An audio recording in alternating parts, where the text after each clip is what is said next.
Hello, everyone. Editing John Carl here. So, I'd like to start this video off by apologizing.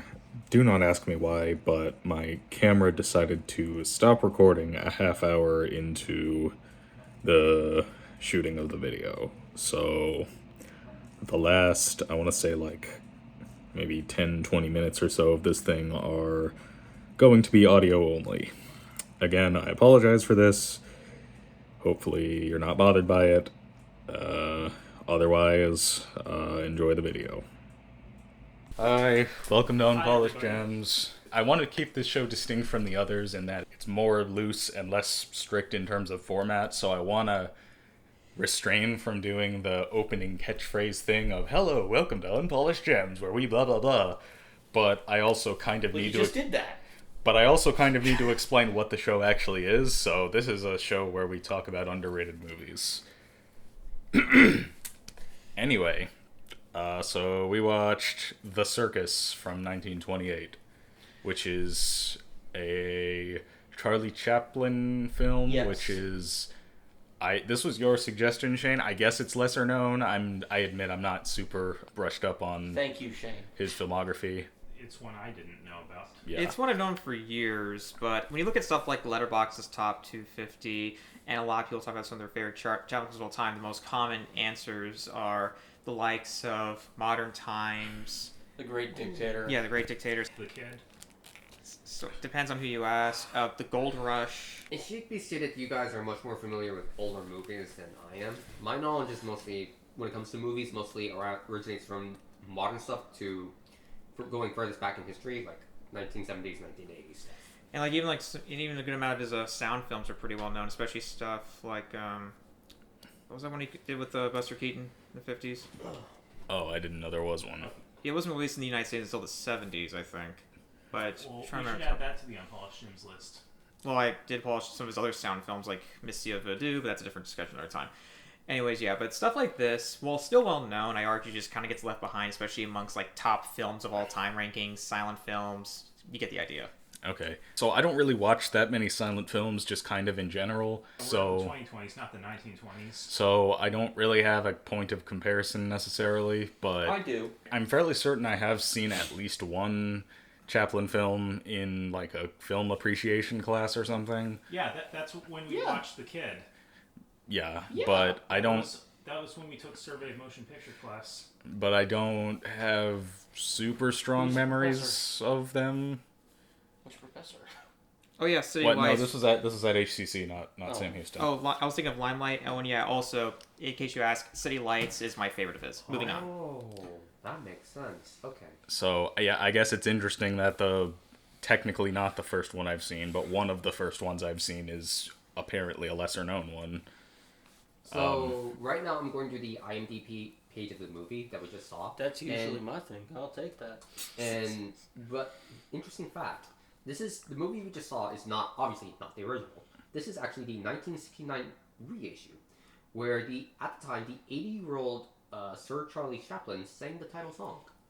Okay, that makes sense. Yeah. So it actually was it. So that's why okay. pretty good quality actually for that era. Okay, so he could sing when he was 80 years old. What we're referring to, by the way, is the version that we watched on Amazon Prime had like a song with lyrics at the beginning, and it gave a credit that said like song written and sung by Charlie Chaplin, which of course It doesn't. also said music by Charlie Chaplin. Well, yeah, Yes, he he did the composed a soundtrack. lot of his work. Yeah.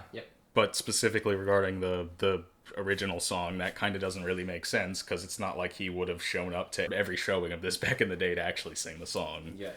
But knowing that this is a reissue and they probably added a soundtrack for it makes a lot of sense. Especially considering that the rest of the film is just kind of usual, like 1920s style, Yeah. instrumental. But even that was almost certainly recorded later, though, Sorry. because back then movies didn't have soundtracks at all. Like Yeah. they were starting to, because this was after. I guess this technically was a year after The Jazz Singer, but which even that technically wasn't the first ever sound film. It was just the first like popular one. Am I reading this right? What's going on? So apparently the budget for this movie was $900,000. What is that? And if I'm reading this right, That's more than $7. This movie made 36,000. Wow. Oh, so it didn't do well. Confirm if I'm reading this right. I No, could. you're reading it right. Hot damn. Interesting. Wait, Maybe that's why it's lesser known.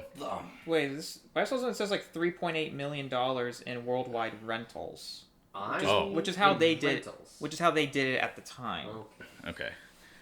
So it might have done well. Well, yeah, it actually was. It's just from what I said, it was a big hit, but obviously it just seems to live in the background of his other works. Yeah, I'm just checking the IMDb page. And it's funny considering this one does star the Tramp, which is just funny to me considering how iconic a character that was, going all the way back to what the short film days. Was this when the Tramp was starting to lose his popularity, or was the character still at its peak? I think he was still peaking. Well, remember, Modern Times came out in the 30s, so he still had some relevance and love. All right. I mean, look at Sunset Boulevard. The main female character, forgot the actress's Glenn name. Close. No. No. I am. That woman. I don't think she was born yet. Said female actress. Oh, Said the old Sunset 30s. Sunset Boulevard, 1950s with Billy Wilder. That female character is putting on a Charlie Chaplin costume. So the popularity was still there. Just obviously the character was retired after a while. So Let's go over a quick synopsis of the movie for those still kind of in the dark. That was it was a really good movie. Not even gonna hold you. Okay, so pretty much the movie is we're gonna call our main character the Tramp because that's what he's referred to in the credits.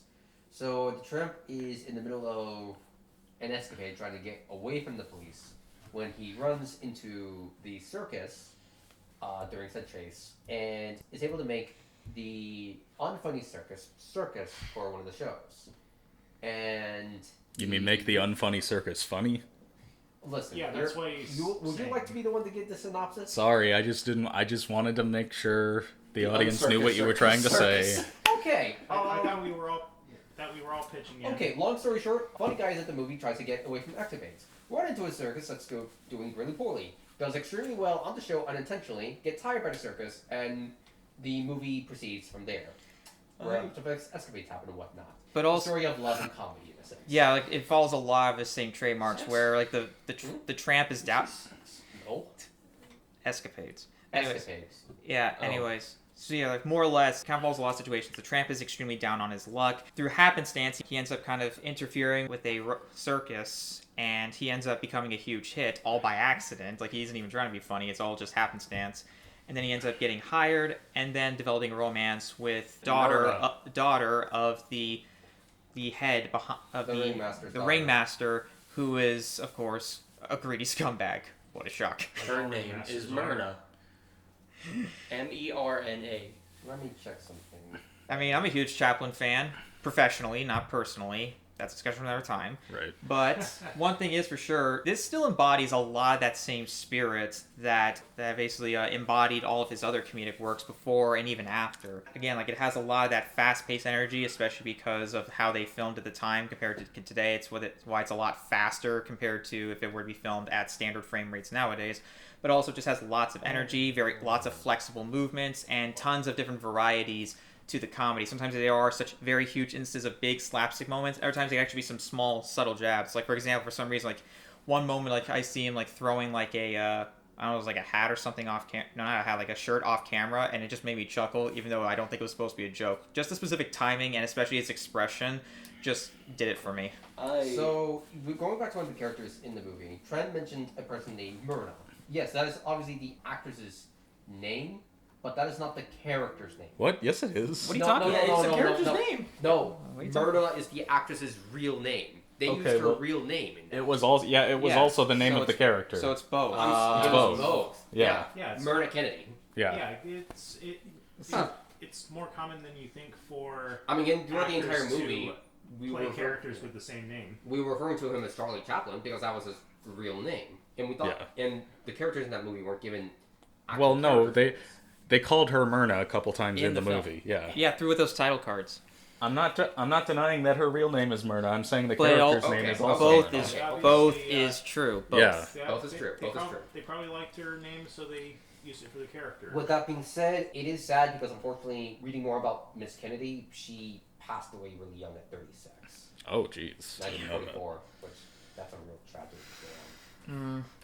Anyway, I guess as somebody who is relatively new to both Chaplin and kind of silent films in general, Shane, I don't have the point of comparison that you have, but as somebody who has relatively little, I guess, context for this, I certainly thought it was funny. It was I laughed a good lot. movie. We had plenty of laughs throughout it. I noticed how good he was at like physical comedy, like just how much he was able to like contort his face and body in weird ways. Everyone was a fantastic actor in this And movie. it's not, and of course, given that is heightened by the standard at the time, which was to use makeup, because like John Carl brought us up when we were watching the movie, like how bad contrast was for film during that time.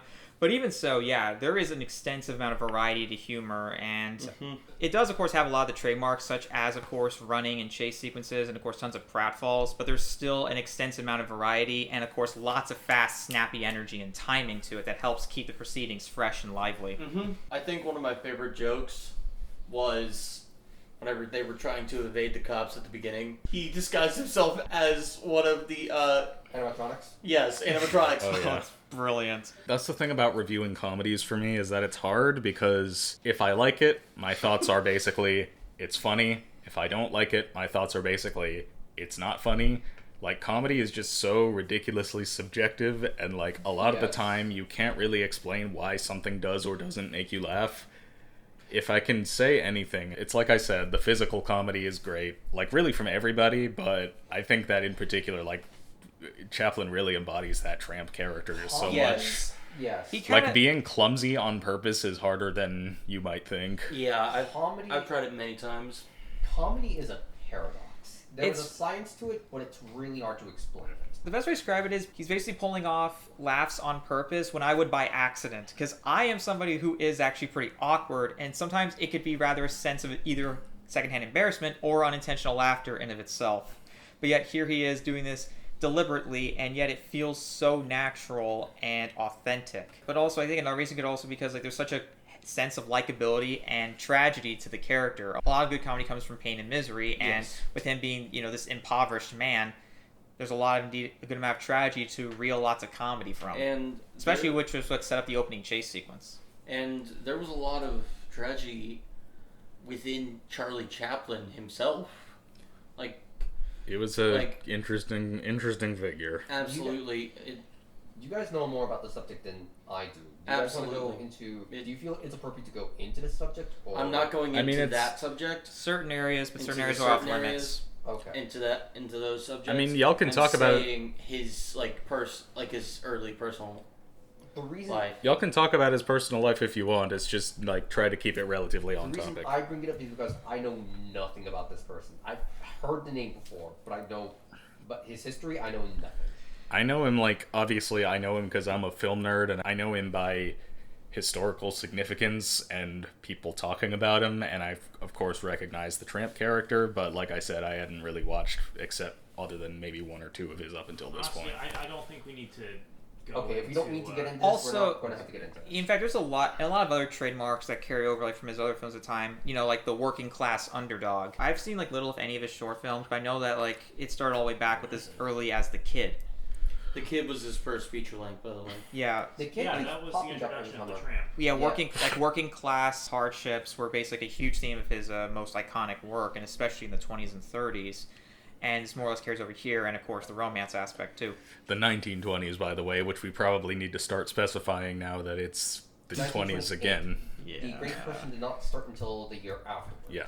But But And he, there's but he a lot- kept making movies, like, he was still making movies as the Tramp in the So it Depression, should be though. So. stated that the movie came out in 28 when I don't know how long production was. But either way, it was before the Depression. Yeah. for I would sure. say it almost makes it kind of like hilarious, almost like funny in hindsight, because they show like this Right. roadshow as being like this huge mess, but yet roadshows became huge during the Depression. So it's just something that's kind of almost like funny in retrospect, thinking about it. Might be the equivalency of streamers nowadays. Okay. That's one way of thinking about it. Yeah. And also, honestly, with like the Tramp becoming like a man who's funny on accident and becomes huge, reminds me a lot of like those early viral videos where stuff just goes wrong unintentionally. It just becomes this huge internet sensation, takes up the news cycle because there's nothing else to talk about. That'd be the internet for you. Charlie's early life, like comedy comes from pain. Probably tried to He get at some actually, point. yeah, Sorry, he actually, he grew up in poverty, Mm-hmm. legit. Mm-hmm.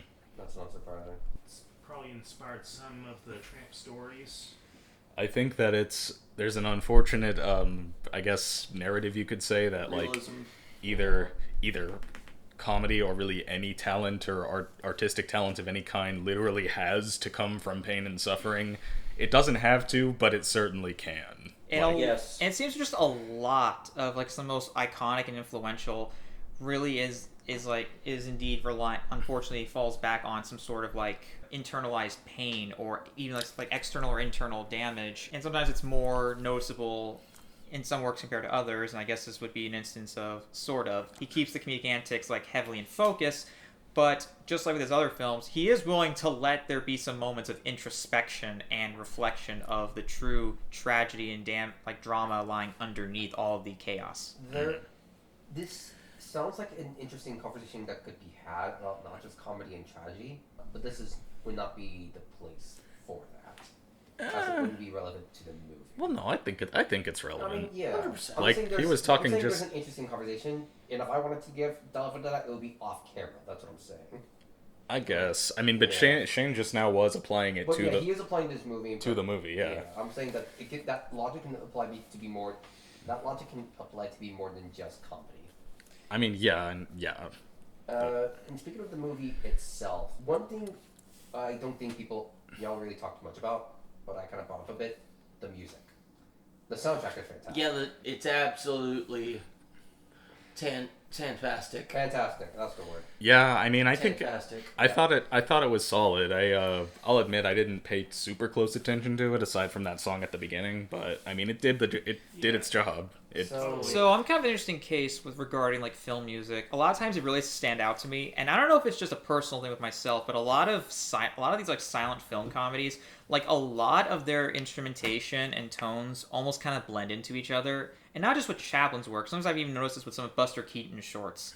So it could just be a personal thing with me, but I wouldn't say music was bad, not in the slightest. There's also the fact though that like when you watch a silent film on a streaming service or something, again, this is something that I don't know much about. This is based on my limited understanding, but I get the sense that when you watch a silent film like on a streaming service or DVD or whatever, what music you get is kind of up for grabs because sometimes it's like a new performance of the original music written for the film back in the day. Sometimes it's a completely new score. Sometimes, you know. Yeah, whenever you were saying, I wonder what the score is like at the beginning of us watching it, I was like, what do you mean by that?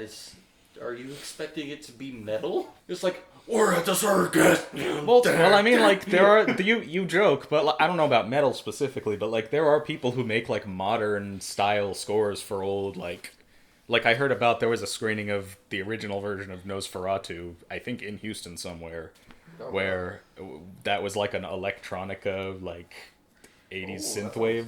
And a cool thing, like, speaking of that, back when I attended Stanford State University, at the local theater in the town center, there was a screening of The Cabinet of Dr. Caligari that was performed by a band. They actually using stuff like electric guitars and actual, like, drums. And it worked. So, yeah, I mean, it happens. So it should be noted that pretty much all the music in the movie, if it was done in like a regular silent film treatment, it would have been a live music performance. Yeah. Yeah. This obviously was not the case. I just saw it, the 1969 reissue, as we stated earlier. So they most likely took music sheets from that orchestra and recreated it for movie reach distribution. Probably. Yeah. And it should be stated, I don't know what the very first movie is, because my history is not that great. But if we're talking about stuff in the 1920s, we're probably only dealing with... Go ahead.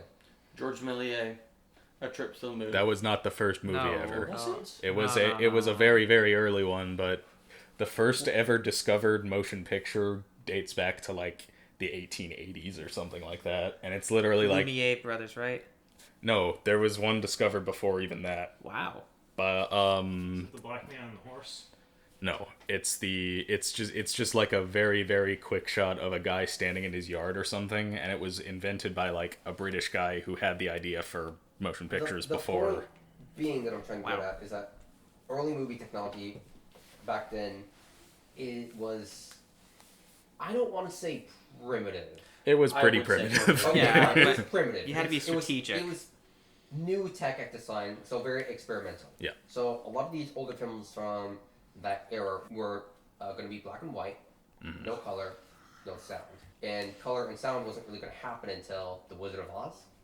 No. Sound was with the jazz singer in the 1927 actually, but it was Color- still expensive. Color, I don't know. Color. Well, but either way, they Color It was like the Wizard late of Oz. 30s. roughly speaking, they both started to become like the standard in the 30s, more or less. Yes. Okay, yeah. 100%. So wait, when did Wizard of Oz come out? In 39. 39. That's what I thought. Yeah. One thing it definitely is, they definitely take great advantage of the circus setting when it comes to its antics, right down to Oh, yes. Yeah. tight walking and also even some animals. Oh yeah, Yeah. there's live animals in that. Yeah, they were. Everything from tigers to lions to was it monkeys. Vizsla? Monkeys. Yeah. There were no safety regulations back then. They used Yeah. they had a live tiger and everything. It was quite They a had a time. live- lion. Massive props to Chaplin for basically willing to commit himself like that. Because here's the thing. It would have been one thing with somebody else, but really he was throwing himself into it. And the closest thing to ever endangering others is with a mule. Or a donkey. Donkey. Think Yeah, about like it. a donkey just like flying around and like actually chasing him to one point where it actually becomes like this winning standing ovation accidental attraction. But yeah, also like the tightrope walking was quite a highlight. And both when played straight by a different character, because they actually set up a love triangle. Although, massive credit here, I don't know when this became a cliche, but there's always like this fear of, oh, are they going to do like this misunderstanding, contrived garbage? I Like, hate. they thankfully didn't do that. Instead of just kind of more of like a tragic rug pull. Yes. Or like a So, tragic bait and switch. If people ask me what my least favorite trope in any sort of media, it is love triangle. Without a shadow of a doubt. Because it gets so contrived. Like, the first love triangle I ever saw is still my least favorite. Is it the one that some of us are thinking of? Probably not. Maybe. Let's, Just say it. Gwen, Courtney, and Duncan. Yeah, that's what I was thinking of. Exactly. Oh, That was boy. not. Gwen, Courtney, and Duncan That from, is- I forgot about that. from Total Drama Island. Oh. I Are you sure hate- that wasn't World Tour? Yeah, that was World World Tour. Tour. I just call the entire series Total Drama, Total Drama but Island. Yeah. to Yeah, it's the same series. yeah, it's the same series, but season 3 they started a love triangle. That honestly is my least favorite trope in cinema. I think you can do them well. Like, Yes, you can. Like this. And they found a good workaround, especially because they tied towards this huge plight to the character arc of Myrna, who is she's basically at the mercy of her own father. Like she's being abused by him, like pushed down, denied meals whenever she screws up a trick, or at least does inadequate by his ridiculous standards. And this is more so implied, but I'm very confident here. She ain't really getting fair wages or like adequate pay for this crap. But of course, with Mr. Tramp becoming so big, it actually plays into kind of almost like him being a bartering tool. But unfortunately, such things that could benefit him and their potential love is complicated when this tightrope walker comes in. Because she falls in love with sight. with tightrope walker man. Mr. And Tall, also dark and also handsome. funny enough, despite there being their first appearance of like female ring players, whatever you would call them, like Performers. ring performers, one of them actually is a fortune teller and convenient details that supposedly line up with the Tramp, but end up really more lapping up with this newcomer tightrope walker. Rex. Ooh, I funny enough, hate. Looks like a certain someone we know. Seriously. Yeah, we thought he kind. To be fair, I think he only slightly looks like Darren, but Yeah. Yeah, I'm way more handsome. We're than finding all kinds of You're even though way we're trying to more find all handsome kinds of than excuses to like find like, oh, we're finding inserts of ourselves in these films, so we So can I mean, we literally found me in the it, one though. that one was a lot less of a stretch. Yes. Now we just gotta find one of Shane and myself. Shane No. is very easy. We- Me, good luck. I don't know. Technically, we never really found one for me. I just sort of claimed Vampire Lady. If We none never of did. I said, well, no. What? I just said like, ooh, she's kind of hot, and then somebody else I don't remember said, hey, yeah, and She's then married, dude. I said, back off, she's mine. So was the one. That was me. She's married to a Frankenstein monster who's like, mentally whatever you're supposed to call it now. So who's mentioned Anyway, basically- anyway. Back to the top of the hand. This probably makes no sense if you haven't watched our other videos, by the way. Something moon sharks. Anyway. There's no consistency with our videos. We're funny like that. Yeah. Although, let's just get some quick negatives out of the way. There's like this one shot involving her doing like, I guess you call it trapeze. They used that same shot 3 times. They used it once during the opening credits. That was during the 1969 reissue, Drew. Even so, but Yeah. they used it again during the same opening title sequence, and then later on another scene in the film. You can almost forgive them for that, just because, like, doing that more than once probably would have been difficult and very expensive. Yeah. Duplicating film back then was also very expensive, but probably less so and, like, safer. I mean, Even negativity, and this isn't really a fault of the film, but it is something that you guys have noticed. There's been a lot of cuts. Oh yeah, like jump cuts and stuff. that's Yeah. more so on the problem with preservation. That's not really a fault of the film. Yeah, They that's probably preservation. just a couple frames got cut out by If- accident. If you're distracted by that, I definitely don't blame you. It definitely distracts me, but whether or not it ruins the film, that's up to you to decide. It's I literally noticed it, but it doesn't ruin the film for me. it's literally nearly 100 years old. Like there's going to It's be 97 this year. the prints are going to get damaged a little bit, like inevitably. So We're in a decade where silent films are turning 100. yeah. Because I'm- the Well- Phantom of the Opera turned 100 this year. Honestly, I've been thinking a while, like, we need to bring back silent films, and I was don't, just thinking So- that. and There I was- don't mean in the sense of like, you know, like The Artist or something where it's specifically made to look like a silent film from back then. I mean like the same way that people are now starting to reuse like black and white or a 4:3 aspect ratio just as like a stylistic choice. Like Modern silent film. So yeah. That I could be fun. can actually. That actually gives me an idea, but I'll discuss that. Kind of gonna be for a dark comedy, So, but that's a different um, situation. I actually think I remember a movie from 2012, The Artist. I mentioned that. I said Yeah, I specifically it's a said I think it's like a silent film. I know. predominant, except for the ending. Yes. Yeah, So- predominantly silent. But I specifically said not like The Artist in the sense that The Artist is like very much a period throwback thing where like down to the last detail it is meant to look like an actual silent film from back then. That's not what I mean. I mean like a movie that is silent and that's it. Like it takes place in the present day, it's filmed in a modern style with digital cameras and everything, except it's silent except for maybe like music. Like and I say that because modern movies now are starting to bring back older techniques like shooting on film, like black and white, like narrower aspect ratios, that sort of thing. So I'm thinking like you can bring all that stuff back. Why not make a new silent slapstick comedy or something, you know? And considering that nostalgia is a huge thing, there are some people who are old enough to grow up with situations or content like this. But Maybe not old enough to actually like have seen it in its original release. but have watched it in some form. Yeah. Even then, I mean, considering how big retro, low polygon aesthetics are huge in the indie game scene, I Yeah. mean, why not? Yeah, really, it's happening in all art forms because, like, you see there's a lot of throwing back in music, for example. There's like in video games, like you said. So, I mean, yeah, I don't think that would be too out of the question because, like, with all that other stuff I mentioned, with black and white aspect ratios, shooting on film, like all of that stuff mostly got replaced with newer techniques like widescreen, digital, etc. But for some reason, unlike those things, like silent films, like sound films didn't just become the standard. They like silent films almost disappeared like almost entirely. Like the latest one I know of actually is Modern Times, another Charlie Chaplin film. Would that be because of the innovation of technology, or Yeah. Okay, yes, but here's the thing. Like, even despite the innovation of technology, that other stuff all still stuck around to a degree, but silent films didn't.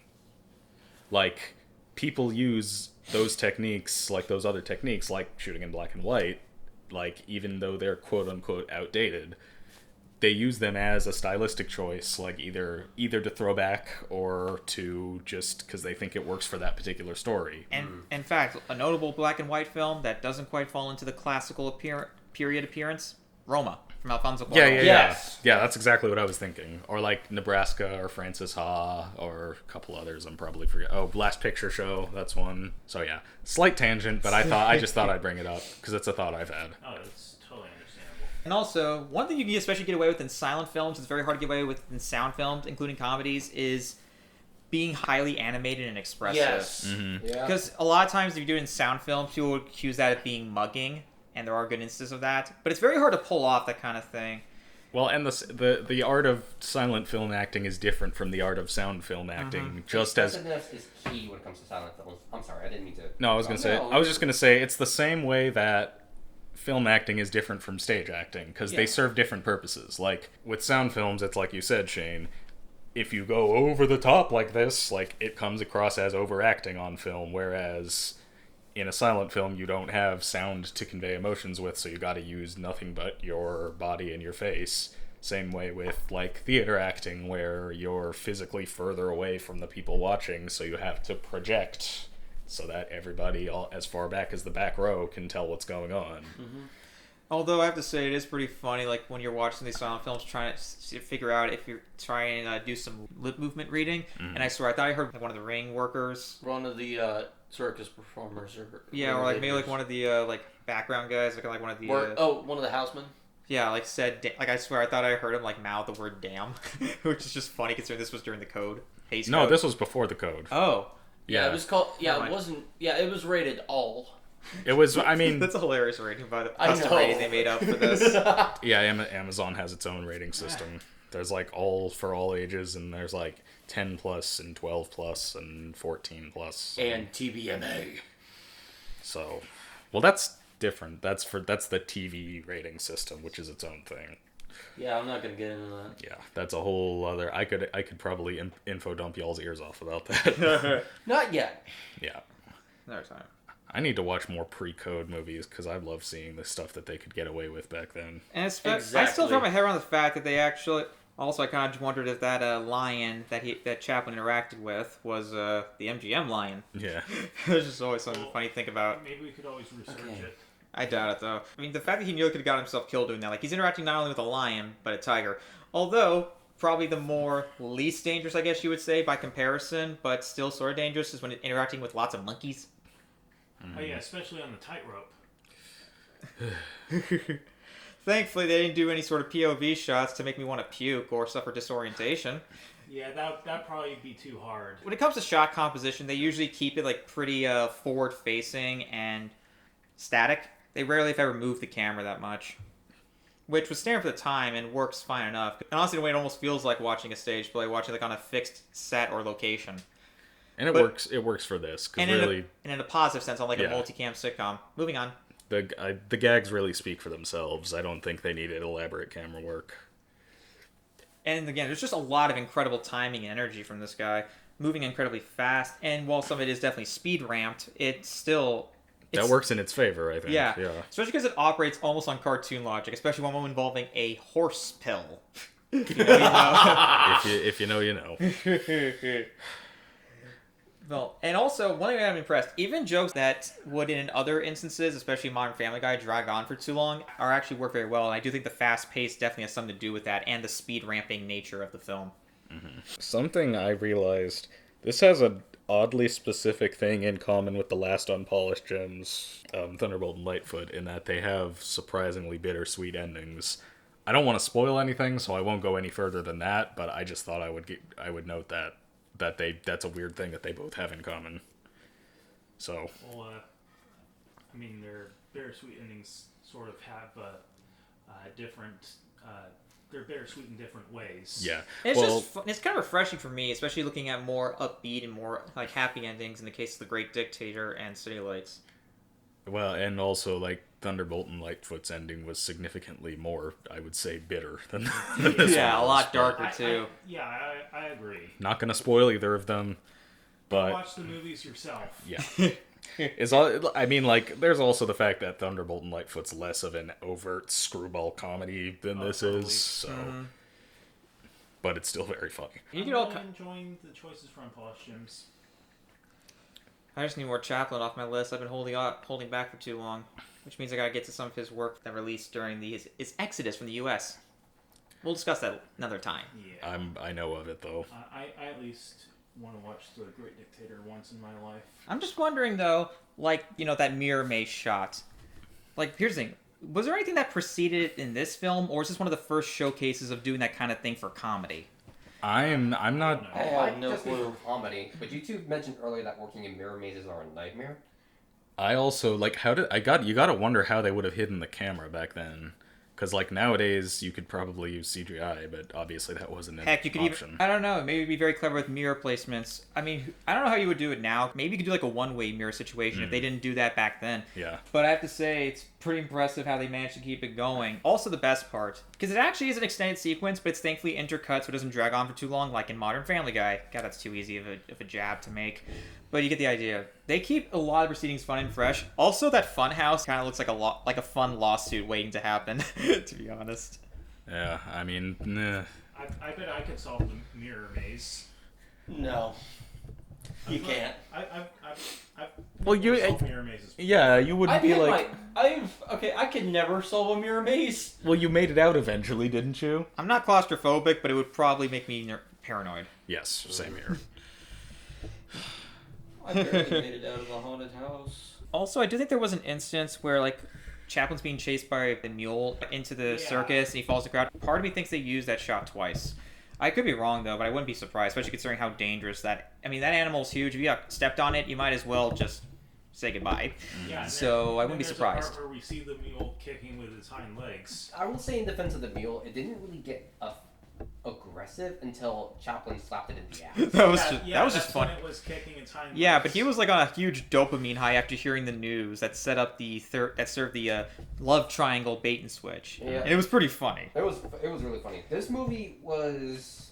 We knew this movie was going to be good, but I am pleasantly surprised at how well it did, despite... obviously, no shit. This is 2020. We're all used to modern movies and films. So, watching this while having a major aspect of it taken away, which in this case was sound, just showed how strong the acting and story was still. And how Yeah. cohesive, Especially how with facial features, because body language is very much instrumental with these kinds of films. I think, like... it's like I said, I'm not super familiar with silent films for the most part, so, like, Well, now we know what film buffs had to enjoy 100 years ago. I am not sure really what I was expecting. Like, I'm not saying I had low expectations, because, like, obviously, yeah, it's like Chaplin, and people love him, and everybody talks about how great his films are, but, like, aside from that, like, given that I'm somebody who doesn't really have a point of reference for these, I'm not sure what I was expecting, but, yeah, I don't know, I feel like, unfortunately, I haven't had too much in-depth to say about this movie other than kind of just, like, I thought it was really funny, but I did. Like I said, problem with reviewing comedies, but still, it made me laugh. It did its job. It's a really funny movie. It really, Yeah. honestly, it's been filling in a gap that I've really needed, because I'm somebody who really, like, has been seeking stuff that's more anarchic and chaotic, and for me, aside from, like, video games like Dusk and stuff like the third act of Overlord, the one with the Nazi zombies, I feel like I just haven't really been getting something that is like a consistent chaotic thrill ride from beginning to end, but not, like, to a detrimental degree. And I feel like stuff like Chaplin's work, and I guess in some cases other sound comedians, really fills in that gap. So, honestly, it's something I just kind of really was welcome to witness. Mm-hmm. All right, well, I don't have much else to say. Me neither. I don't either. It embodies a lot of the same spirit of Chaplin's work. It has that great blend of hilarity and pathos that made him very much a beloved icon of his time. Yeah. Absolutely. Is it my absolute favorite of his? No, but I still hold it in high regard. Yeah. Good. I think good entry point if you haven't seen that many silent films too. Yeah. Okay. Thank you all for watching. Make sure to catchphrase. We don't do catchphrases on this one. By the way, what's our ratings for this movie, guys? We don't do ratings on this show either. It's a 9 out of 10. You can if you want to. You don't. You have do to. it. I'm good. Yeah. I think it's pretty clear that Me. Yeah, I guess I give it about an 8 or a 9. I'd probably give it an 8. Yeah. Yeah. All right. it's also public domain, so You can watch it on YouTube. Same with the soundtrack. yeah. Make sure You to. can claim that you own the movie. Yeah, I have no words. I tried to think of a goopy catchphrase, and there's nothing. Good night, everybody. Bye. Bye.